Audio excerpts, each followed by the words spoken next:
예, 통일생수 TV를 시청해 주신 여러분 안녕하십니까? 오늘은 탈북민 통일 캠프에 대해서 이렇게 좀 나눠 보려고 합니다. 탈북민 통일 캠프라고 하지만은 다른 말로는 영성 캠프, 영성 캠프라고도 이렇게 제가 좀 이렇게 지칭하고 세우려고 하는 캠프가 있는데, 또 이 탈북민 이 통일 캠프를 통해서 탈북민의 영적인 부흥 운동을 이렇게 일으키려고 하는 어떤 그런 생각을 가지고 있습니다. 이것에 대한 소개를 오늘 여러분들하고 좀 같이 나눴으면 좋겠다는 생각입니다. 우리 다이스 물맷돌 선교회 이게 비전도인데요. 우리 크게 다이스 물맷돌 기도회의 사역을 생각해 보면 이렇게 매주 한 어떤 기도회가 있고, 그리고 이렇게 탈북민 통일 캠프가 있습니다. 그리고 또 지금 이렇게 계속 방영하고 있는 통일생수 TV, 이 크게 이런 현재로서는 요 정도의 어떤 사역들을 진행하면서 우리 다이스 물맷돌 기도회가 계속 진행해 나가고 있는데, 이 다이스 물맷돌 선교회의 사역 중에 한 가지, 가장 한쪽 수레라고 할 때 한쪽 수레바퀴로 이렇게 지칭할 정도로 제가 이렇게 큰 비중을 두는 어떤 사역인데, 그것이 이게 탈북민 통일 캠프입니다. 저는 오늘 이 탈북민 통일 캠프를 에 대해서 여러분들하고 이렇게 좀 나누어 보려고 하는데, 이 탈북민 통일 캠프를 통해서 이게 탈북민들 통일 세대의 일꾼으로 세우는 어떤 프로젝트가 어떤 식으로 세워가려고 하는가 하는 것에 대해서 여러분들에게 좀 계속 이렇게 나누게 될 건데요.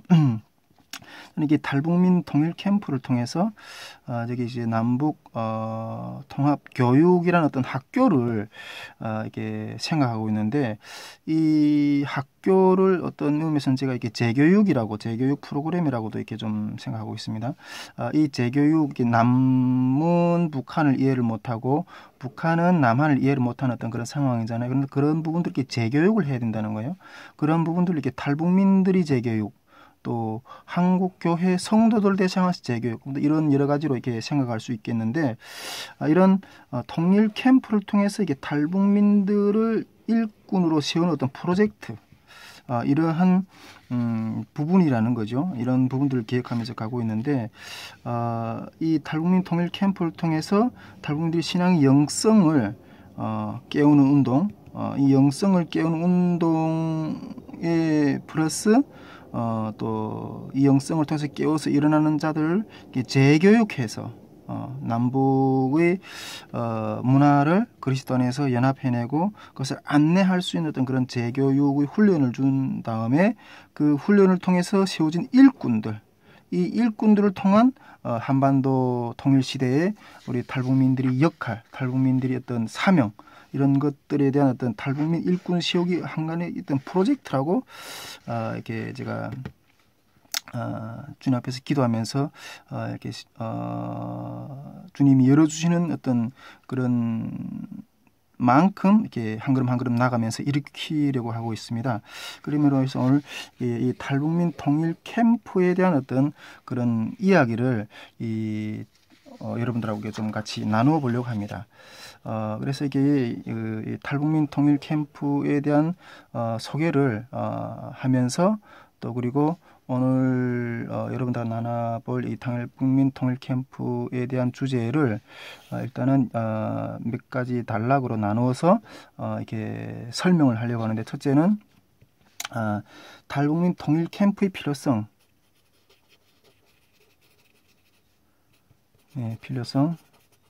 그다음에 둘째로는 이 탈북민 통일 캠프를 필요성에 기초해서 작년에 우리가 제 1차 통일 캠프를 했거든요. 1차 통일 캠프를 했는데 이 1차 통일 캠프를 일으키신 하나님의 인도하심과 역사와 어떤 그런 증언들을 함께 여러분들하고 나눠보는 시간을 좀 가져갔고요. 그다음에 세 번째로 올해도 또 이렇게 2차 캠프를 준비하고 있는데 이 2차 캠프에 대한 안내 이런 순서로 오늘 이렇게 탈북민 통일 캠프에 대한 주제를 가지고 여러분들하고 좀 이렇게 같이 나누어 보려고 합니다. 첫째로 필요성. 이 필요성 문제입니다. 왜 탈북민 통일 캠프를 일으켜야 하느냐 하는 어떤 그런 필요성의 문제를 먼저 이렇게 좀 같이 논해 보려고 하는데 이 필요성의 문제를 놓고 이야기해 보기 전에 제가 우리 통일생수 TV를 시작하면서 채널 소개를 했는데 채널 소개 네 번째에서 네 번째 단락에서 이 우리 다이스 물맷돌 선교회의 선교회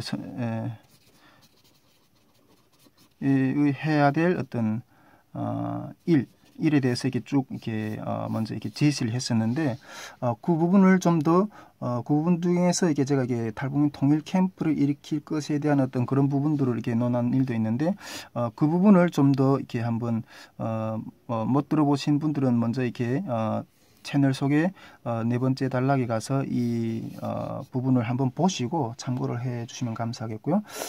그리고 그 부분에서 소개한 통일 캠프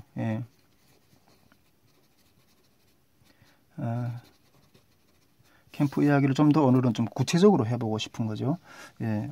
일단은 요 채널 소개의 네 번째 단락에 가서 이 부분을 먼저 좀 참고해 보시고 이 강의를 들으시면 좀 더 깊이 이해가 잘 될 것이라고 생각이 됩니다. 일단은 먼저 이게 필요성의 이야기를 한번 여러분들하고 나눠보겠다고 이렇게 말씀을 드렸는데요. 저는 여러 어떤 앞서의 강의들에서도 이렇게 말씀을 나누었지만은 제가 늘 고민하는 문제가 어떻게 하면 우리 남북이 그리스도 안에서 하나를 이룰 수 있는가? 예수 그리스도 표현을 제가 이런 식으로 한다고 이렇게 전에도 말씀드렸는데 이해하시기를 바랍니다. 어떻게 하면 우리 남북이 그리스도 안에서 하나를 이루어낼 수 있을까? 이 고민을 늘 이렇게 하고 있고 그 부분에 대한 어떤 주님 앞에서의 어떤 해결, 주님의 인도하심을 구하고 있는 어떤 그런 삶을 살아가고 있습니다. 이것이 어떤 것인가를 경험해 보기 위해서 하나님께서 우리 가정도 이렇게 허락하셔서 남북의 형제와 북한의 형제와 남한의 자매가 만나서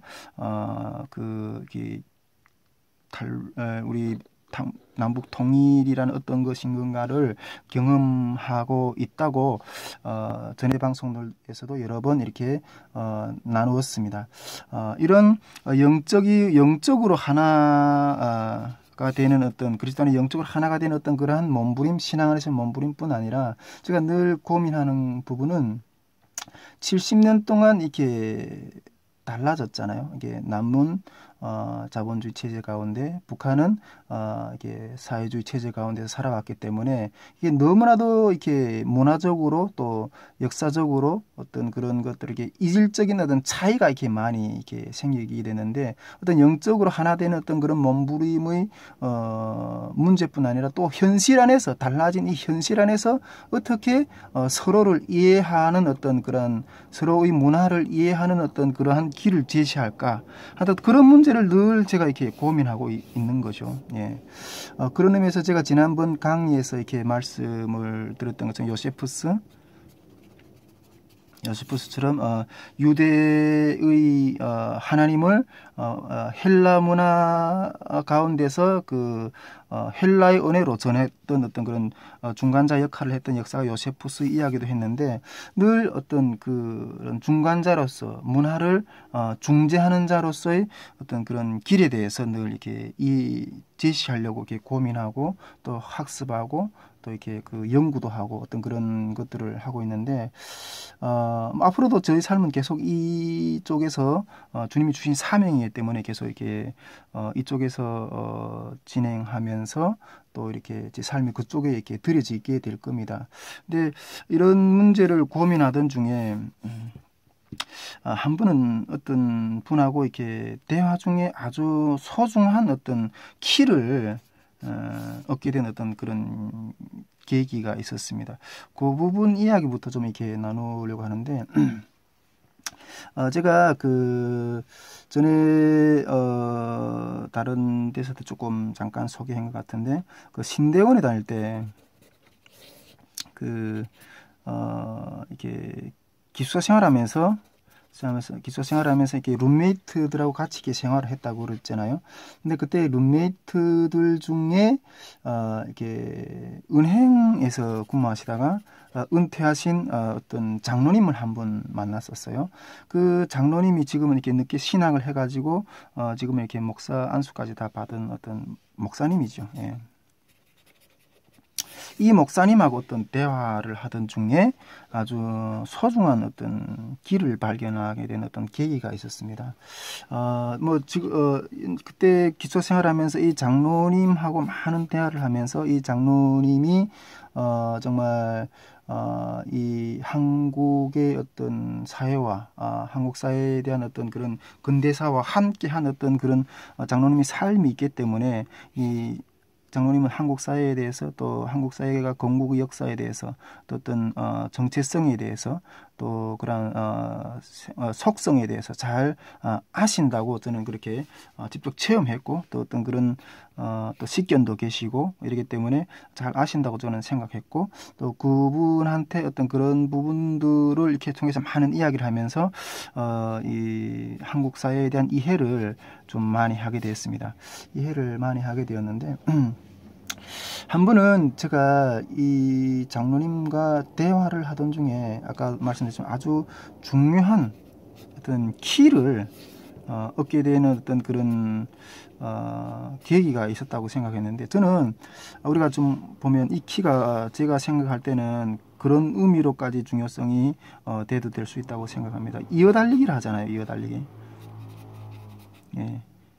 이어달리기를 할 때 기주 선수들 여러 사람이 있잖아요. 한 팀이 첫 선수가 이렇게 기주봉을 가지고 막 이게 또 이게 달려서 오면 이게 두 번째 선수다 이렇게 넘겨주고 두 번째 선수가 이렇게 또 하게 세 번째 선수, 네 번째 선수 어떤 이런 이어달리기의 어떤 이 경주를 하려면 어떤 이어달리기의 어떤 그런 계주가 어떤 있다고 생각이 되는데 이런 각 사람의 어떤 그런 중요한 어떤 부분들이 있다고 생각이 됩니다. 통일의 길에도 역시 마찬가지로. 그런데 첫 이어달리기에서 이 계주봉을 이렇게 딱 이렇게 잡은 느낌.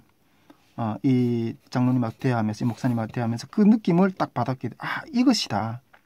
일단 첫 주자가 온전히 이렇게 그 시발을 떼어야지 그 시발을 가지고 이게 뒤에 주자도 이렇게 달려가는 것처럼 이 첫 주자의 키, 이것이다. 이것이 해결이 돼야지 나머지 주자도 잘 이어질 수 있다. 어떤 그런 생각을 하게 되는 어떤 제가 비유적으로 표현하면 어떤 우리가 통일 역사 과정 가운데 이런 여러 가지 어떤 계주가 있다고 생각하는데 이 첫 주자의 첫 키의 어떤 그런 깨달음이라든 어떤 그런 부분이라고 생각되는데 그런 아주 중요한 대화를 했던 그리고 느꼈던 어떤 그런 과정인데 그 이야기를 먼저 좀 이렇게 드리고 싶습니다. 오늘 이 장로님에게 제가 그런 질문을 했어요. 한 가지 질문했는데 어떤 질문을 했는가 하면 목사님이라면 북한에 지난해 나중에 통일이 되었다고 이게 통일이 되었을 가정했을 때 통일된 사회가 우리가 산다고 했을 때 북한에 이것이 한국 사회다라고 하는 어떤 그 설명을 하게 된다면, 예. 어떤 이것이 한국이라는 어떤 설명을 하게 된다면, 장로님이라면 어떻게 설명하겠는가? 어떻게 설명하겠습니까? 제가 이런 질문을 그 목사님한테 이렇게 드렸어요. 이런 질문을 목사님한테 딱 드렸는데, 이 목사님이 이렇게 대답해 주셨어요. 예. 이런 대답을 이렇게 해주셨는데, 이것이 한국 사회다를 말하는 것보다, 이것이 한국 사회다라고 말하는 것보다 사람이 사회를 어떻게 대해야 하는가를 가르쳐야 한다고 생각한다는 거예요. 예. 이것이 한국 사회다, 이것이 아니라 사람이, 예, 사회를, 즉 사회 문제를, 환경을 어떻게 대해야, 예, 어떻게 대해야 하는가 하는 것을 가르쳐야 하는 것이 더 먼저가 아니겠느냐. 이런 답변을 하신 거예요. 저는 이것이 한국 사회라는 것을 어떻게 설명하겠습니까? 이렇게 말했는데, 장로님은 오히려 그 사회를 설명하는 것이 아니라 사람이 사회를 어떻게 대해야 하는가 하는 것들을 먼저 가르쳐야 된다고 이렇게 말씀하시는 거예요. 그때 그 목사님이 말을 딱 듣고 내가 생각한 것은,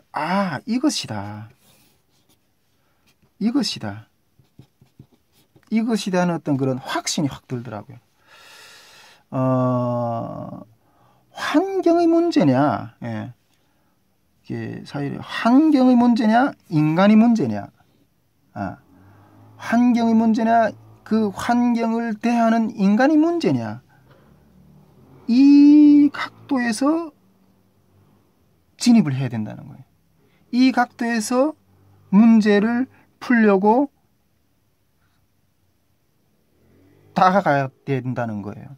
네, 다가가야 된다는 거예요. 저는 이 목사님의 이 대답을 딱 들으면서 이것이다는 어떤 그런 마음의 확신이 확 들더라고요. 우리가 뭐 여기서 뭐 이런 비슷한 질문을 이렇게 뭐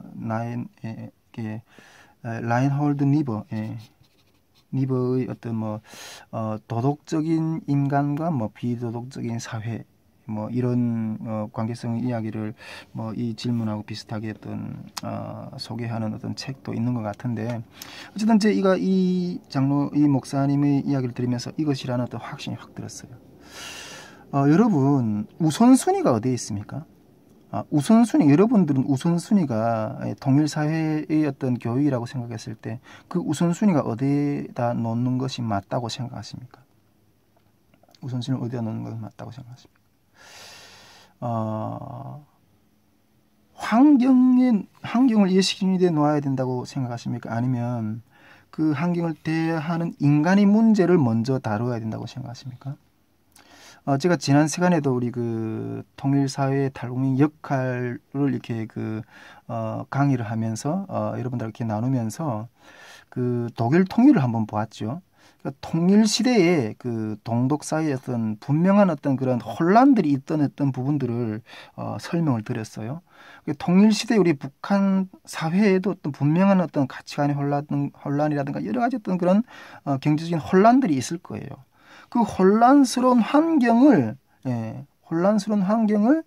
대해서 설명하는 것을 초점을 맞춰야 되느냐, 아니면 그 혼란스러운 환경에 먼저 앞서 그 통일시대 혼란을 겪게 되는 그 인간이 그 혼란을 어떻게 이겨야 되는가 하는 것들을 먼저 다뤄야 되느냐, 이 부분인 거죠.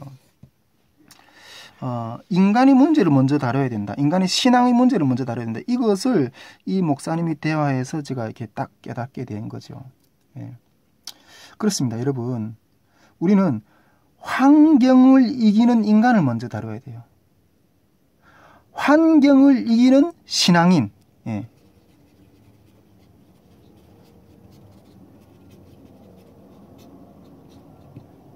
이 부분을 통일사회를 준비하는 어떤 그런 사람들이라면 또 더욱이 그리스도인들이라면 환경을 이기는 신앙인, 이 부분에 먼저 집중을 해야 된다는 거예요. 이 부분을 먼저 다루어야 된다는 거예요. 이것이 첫째의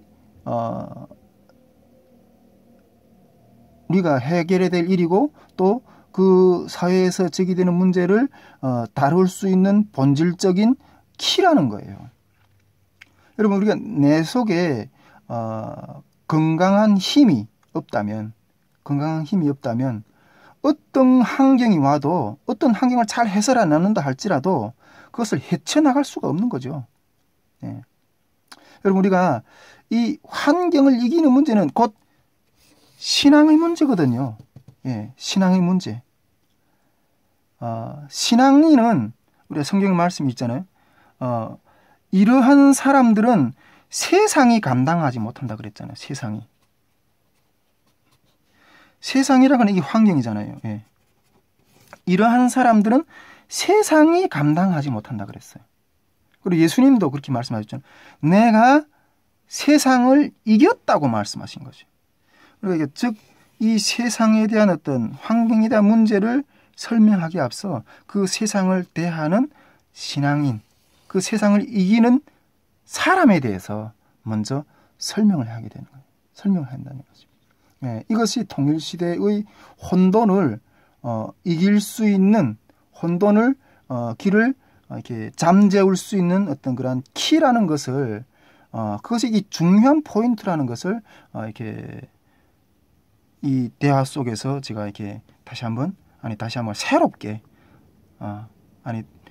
새롭게 느끼게 됐고 확신을 가지게 되었다는 거죠. 참 장로님한테 제가 이렇게 늘 빚진 마음이 있는데 뭐 시간이 없어서 자주 이 목사님을 찾아뵙지도 못하는데 아무튼 너무 귀한 은혜를 이 목사님을 통해서 제게 주신 하나님 은혜를 찬양하게 됩니다. 즉, 그렇다면 우리가 신앙의 문제라 했잖아요. 신앙의 문제. 통일시대를 열어가는 것은 결국 신앙의 문제라는데, 이 신앙의 문제는 결국 영성의 문제거든요. 영성의 문제. 그런데 일반적인 그리스도인들에게서는 우리가 교회를 다니고 또 뭐 교회에서 이렇게 뭐 예배 정도만 드리고 뭐 이렇게 하는 분들 중에서 우리가 세상을 이기는 어떤 그런 여러 가지 어떤 힘들에 대해서 그게 이렇게 세상을 이기는 어떤 그런 모습들에 대해서 많이 이렇게 발견하지 못하는 것이 참 아쉽는데, 그러나 우리가 이러한 영성을 추구하는 것, 이러한 하나님 안에서의 그 세상을 이기는 영성을 추구하는 것, 세상을 이기신 예수 그리스도를 알아가는 것, 이것이 결국에는 통일 시대를 열어가는 어떤 중요한 키라는 것들을 제가 이렇게 새롭게 다시 한번 인식이 되었고, 그렇다면 이걸 먼저 캐보자. 이 영성의 문제를 먼저 캐보자. 이 영성을 어떻게 세상을 이기는 문제를 먼저 캐보자. 이것이 우리 한민족이, 또 우리 탈북민들이, 또 우리 한반도의 미래를 열어가는 어떤 가장 큰 어떤 중요한 위치라고 생각하고, 이 문제를 먼저 다루는 것이 가장 어떤 선차적이겠구나 하는 생각을 하게 되면서 어떻게 바른 영성을 추구할 수 있을까?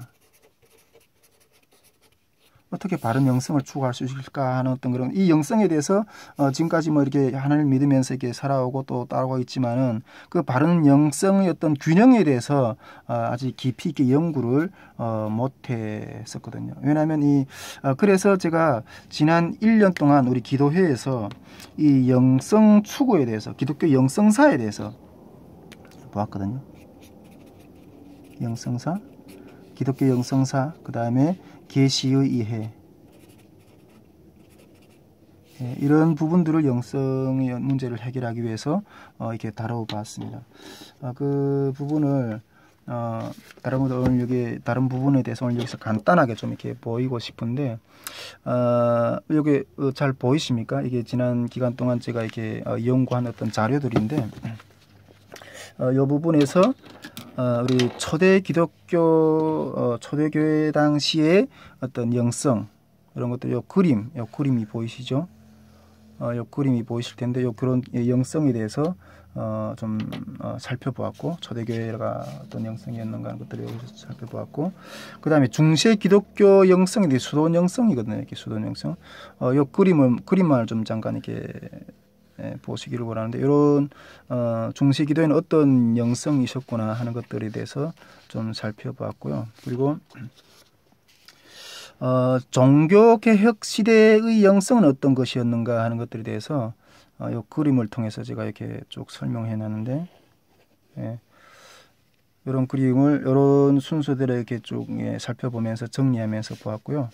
그리고 종교개혁 시대의 영성 이후에 경건주의, 복음주의 시대 영성이 또 있거든요. 이 경건주의, 복음주의 시대의 영성에 대해서 이렇게 또 이렇게 좀 살펴보았습니다.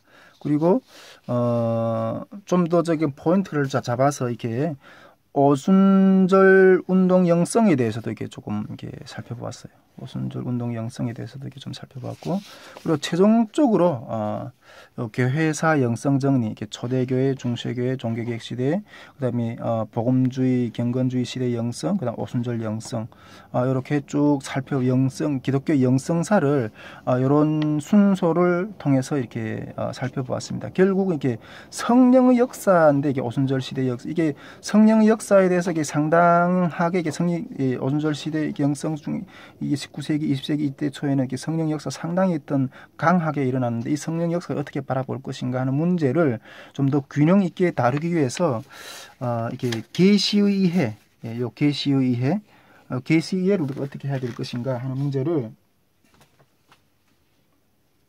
좀 이렇게 좀 더 구체적으로 다뤄봤습니다. 이렇게 계시의 이해에 대해서도 또 이렇게 이게 아주 상당한 분량의 어떤 그런 자료들, 연구들을 지난 1년 동안 많이 했는데, 계시의 이해에 대해서 제가 여러 그림 하나로 먼저 지금 간단하게 이렇게 좀 보여드리고 싶습니다.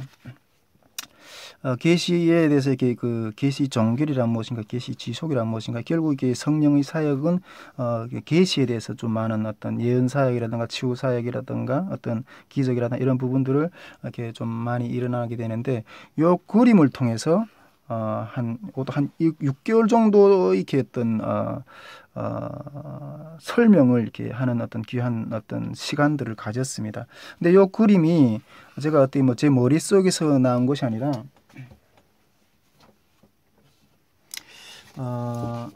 우리 신학교에 다닐 때 제가 아주 소중한 어떤 그런 교육 자료라고 생각해 여러분들한테도 소개하고 싶은데, 이 헤르만 바빙크, 이렇게 좀 이렇게 헤르만 바빙크가 지은 사람인데 교육학이거든요.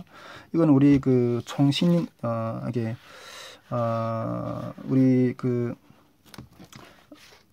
신학을 다니시는 분들은 아마 각 신학교들마다 다 어떤 이런 것들을 이렇게 이야기 나누지 않을까 싶은데, 보통 보면 이 교의학이라는 것은 이렇게 우리 기독교 신앙에 대해서 어떻게 가르칠 것인가 하는 어떤 교본이잖아요. 교본. 어떤 이렇게 그런 교본인데, 이 교본 중에서 이렇게 보면 교리편이 있고, 크게 교의학 중에서는 교리편이 있고, 이게 원리편이 있어요. 근데 이 원리편에 보면 이렇게 외적 원리, 계시 외적 원리, 계시 내적 원리, 뭐 이런 단락들이 있는데, 이 원리편을 제가 이렇게 연구를 해서 이렇게 나눴던 부분들이에요. 아까 제가 계시의 그림을 보여드렸는데, 그 원리편들을 이렇게 나눴던 것이에요. 여기 요거 오늘 뭐 이렇게 잠깐 이런 소개를 통해서 기독교 영성사, 기독교 영성사를 이렇게 살펴보았던 어떤 그런 부분들을 좀 보았고, 또 이게 그 계시에 대해서 제가 어떤 교재를 가지고 이게 강의를 했는가 하는 것들에 대해서 이렇게 잠깐 이렇게 여러분들 앞에 이렇게 잠깐 보여드렸습니다. 왜 영성이라 할 때는, 아까도 말씀드린 왜 영성이라 할 때는 상당히 어떤 그런 혼란스러운 부분들이 많기 때문에 건강하고 균형 있는 어떤 그런 영성을 추구해야 되기 때문에 역사를 보았고, 그 다음에 현재 조직신학적으로 이렇게 우리가 성령의 사역을 어떻게 바라봐야 되는가 하는 것들을 우리 학교에서 가르치는 어떤 가장 어떤 이게 그 중요한 어떤 기본 과목의 어떤 그런 교재를 가지고 지난 1년 동안 이렇게 나누었었거든요. 다음부터 제가 올릴 때 이게 요 기독교 영성사를 나눴던 거하고 이렇게 계시 이해에 대해서 이렇게 나눴던 부분들을 영상으로 제작해서 이렇게 올리려고 합니다. 왜냐하면 저는 한 1년 동안 우리 기도회에서 이 공부를 하면서 정말 너무 큰 선물을 하나 받았다는 어떤 연구를 통해서 큰 선물을 받았다는 어떤 그런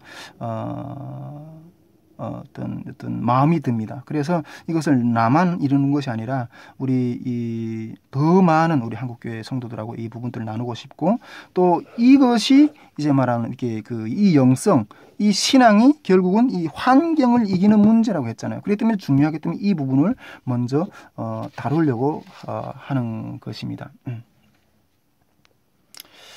그렇다면 우리 탈북민들을 세우는 일도 이런 원리가 적용된다는 거죠. 장래에 통일사회가 환경과 혼란스러운 환경에서 북한에 있는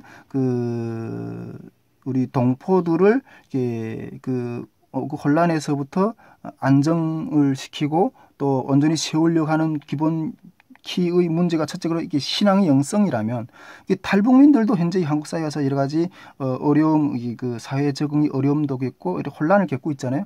이 탈북민들을 온전히 세우는 일도 결국은 이 영성의 어떤 원리를 적용할 수가 있다는 거죠. 예. 이러한 영성의 원리를 영적으로 탈북민들 먼저 깨우는 일, 이것이 이들이 한국 사회에 잘 정착해 나갈 수 있는 가장 중요한 키라는 거죠. 예. 그렇다면 이 영성 운동을 어떻게 이룰 것인가? 예. 어떤 옷을 입고 이렇게 실현시킬 것인가 하는 어떤 문제에 있어서 많이 고민하던 중에 제가 이 기독교 영성사를 이렇게 보았다고 했잖아요. 그 영성사를 지난 1년 동안 강의하던 중에 19세기, 20세기 초 가장 어떤 성령이 강력한 부흥들이 났는데, 그 부흥운동의 형태들이, 여러 가지 많은 부흥운동들이 났는데, 그 부흥운동의 형태들이 기도회, 기도회라든가 어떤 사경회를 중심으로 해서 어떤 영적인 어떤 하나님의 성령의 기름 부으심이 엄청나게 일어났고, 많은 어떤 그런 하나님의 기름 부으심의 역사들이 일어났던 거예요. 우리도 이런 식으로, 그럼 우리도 이런 식으로 기도회나 사경회 이런 식으로 이 땅의 탈북민들을 깨우는 운동을 전개해야 되겠구나, 이렇게 생각하던 중에 캠프를 세워야 되겠다. 통일 캠프를 일으켜야 되겠다. 명목상으로는 통일 캠프라 하지만 내 속에서는 이렇게 영성 캠프, 이 캠프를 세워야 되겠다는 어떤 그런 생각을 하게 되었고, 그것이 우리 선교회의 탈북민 통일 캠프의 한 축이 되었던 거예요. 예. 포장은 통일 캠프지만 내용은 영적인 어떤 그런 부분들, 이 부분에 대한 내용들을 다음에 이렇게 뒤에서 이렇게 1차 통일 캠프를 우리가 어떻게 진행했느냐 하는 부분들을 나눌 때 좀 더 깊이 있게 다루어지게 될 거라고 생각이 됩니다.